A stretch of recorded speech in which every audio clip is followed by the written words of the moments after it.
Hello guys, welcome to our channel spark updates, fully loaded with movie updates and reviews. వచ్చేసిన guys, ఈరోజు మనం కల్కి మూవీలోని కొన్ని interesting facts గురించి డిస్కస్ చేసుకుందాం. కర్ణ చిరంజీవి కాదు కదా, మరి మూవీలో అశ్వత్థామతో ఎలా వచ్చాడు అంటే, మహాభారతం ప్రకారం అయితే కర్ణ చిరంజీవి ఓన్లీ 7 ఇమ్మోర్టల్స్ హనుమాన్, వామనుడు, విభీషణ, వేదవ్యాస, అశ్వత్థామ, బలి ఇంకా పరశురాములు మాత్రమే. అండ్ మహాభారతం ప్రకారం కృష్ణుడు కర్ణునికి మళ్ళీ నీకు ఒక జన్మ ఉంటుంది, సన్యాసిలా పుట్టి నీ కొడుకుని శివునికి బలి ఇస్తావు, అప్పుడు శివుడు నీకు మోక్షాన్ని ఇస్తాడు అని ఒక కథ ఉంటుంది. దాని గురించి తర్వాత మాట్లాడుకుందాంలేండి. మీకు ఒకవేళ కావాలంటే కమెంట్ చేయండి, ఆ స్టోరీ గురించి కూడా చెప్తాము. అయితే ఈ స్టోరీ కలియుగం స్టార్టింగ్లోనే అయిపోతుంది.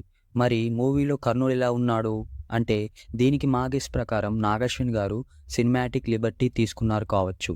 మహాభారతం ప్రకారం కర్ణుడైతే ఇమ్మోర్టల్ కాదు. కల్కి పురాణం ప్రకారం పరశురాముడు కల్కికి యుద్ధ విద్యలు నేర్పించాడు. కానీ నాగశ్విన్ గారు మూవీలో కర్ణుడు వచ్చి కల్కికి యుద్ధ విద్యలు నేర్పించేలా ప్లాన్ చేశారేమో. ఇది పూర్తిగా మా గెస్ అంతే. చూడాలి ఇంకా మూవీలో కర్ణుని క్యారెక్టర్ నాగశ్విన్ గారు ఎలా డిజైన్ చేశారో. అట్ లాస్ట్ 7th పాయింట్ వచ్చేసి, అశ్వత్థామకి కర్ణుని యొక్క ఆయుధం ఎలా వచ్చింది.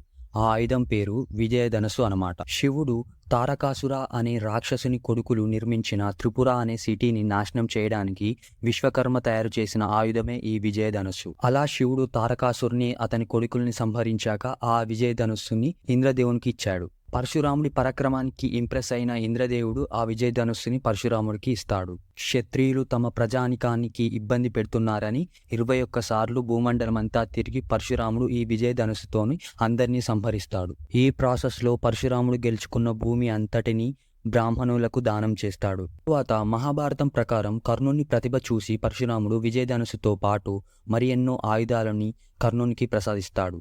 విజయధనుసుని ఏ అస్త్రం విరగొట్టదు, కానీ కర్ణుడు ఎప్పుడు ఆ ధనుసుని యూజ్ చేయలేదు. ఎక్కువగా దివ్య ధనుసు కన్నా తన ప్రతిభతో మామూలు ధనుసుయే యూజ్ చేసేవాడు కర్ణుడు. కొన్ని శాపాల వల్ల కర్ణుడు కురుక్షేత్ర యుద్ధం లాస్ట్ 17వ రోజు మాత్రమే ఆ విజయధనుసుని యూజ్ చేశాడు. శ్రీకృష్ణుడు అర్జునునితోని ఒక సందర్భంలో ఇలా చెప్తాడు, ఆ విజయధనుస్సు కర్ణుని చేతిలో ఉన్నంత వరకు అతన్ని ఓడించడం అసాధ్యమని.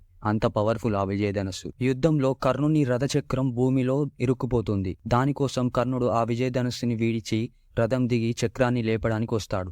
అప్పుడు అర్జునుడు ఆ టైంలో కర్ణుడిని చంపేస్తాడు. ఈ విధముగా కర్ణుడు మరణిస్తాడు. అయితే కొన్ని కథనాల ప్రకారం ఆ విజయధనుస్సుని అర్జునుడు తీసుకున్నాడని ఉంది. ఇంకొన్ని కథనాల ప్రకారం ఆ విజయధనుస్సు పరశురాముని వద్దకు చేరింది అని కూడా ఉంది. ఎక్కువ మంది పరశురాముని వద్దకే చేరిందని నమ్ముతారు. అయితే మూవీలో అశ్వత్థామ వద్ద ఉంటుంది. అయితే నాగశ్విన్ గారు పరశురాముని బదులు కర్ణుణ్ణి కలియుగంకి తీసుకువచ్చారు కాబట్టి ఆ విజయధనుస్సుని అశ్వత్థామ వద్ద ఉంది కావచ్చు. ఎప్పుడైతే ఆ ధనస్సు ప్రభాస్ చేతిలోకి వెళ్ళిందో అప్పుడు ఆ ధనస్సుకి పవర్ వచ్చినట్టు మనం చూసాము. ముందు చెప్పుకున్నట్టు నాగశ్విన్ గారు పరశురాముని బదులు కర్ణుణ్ణి తీసుకువచ్చారు కదా, సో కర్ణుని ధనస్సు అలా అశ్వత్థామ వద్ద ఉంది కావచ్చు. ఇది పూర్తిగా మా గెస్ మాత్రమే. చూడాలి నాగశ్విన్ గారు ఇంకా ఇలాంటి క్వశ్చన్కి ఫ్యూచర్లో వచ్చే మూవీస్తో ఎలా ఆన్సర్స్ ఇస్తారో అని. ఓకే గురు, అన్ని క్వశ్చన్స్కి ఆన్సర్స్ ఇచ్చామని అనుకున్నాము. మూవీలో మీరు ఇంకేమైనా గమనించి ఉంటే దాన్ని కామెంట్ సెక్షన్లో మెన్షన్ చేయండి. మేము కూడా చూస్తాము, మేము కూడా తెలుసుకుంటాము. అది గురు సంగతి. వీడియో నచ్చితే మాత్రం లైక్ చేయండి, అలాగే ఎలా ఉందో కామెంట్ కూడా చేయండి.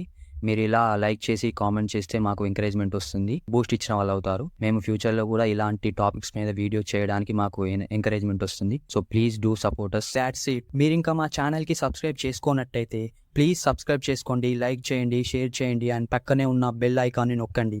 మేము వీడియోస్ పెట్టగానే మీకు వెంటనే నోటిఫికేషన్స్ వస్తాయి. That's the video guys. Let's meet in our next video. Bye bye.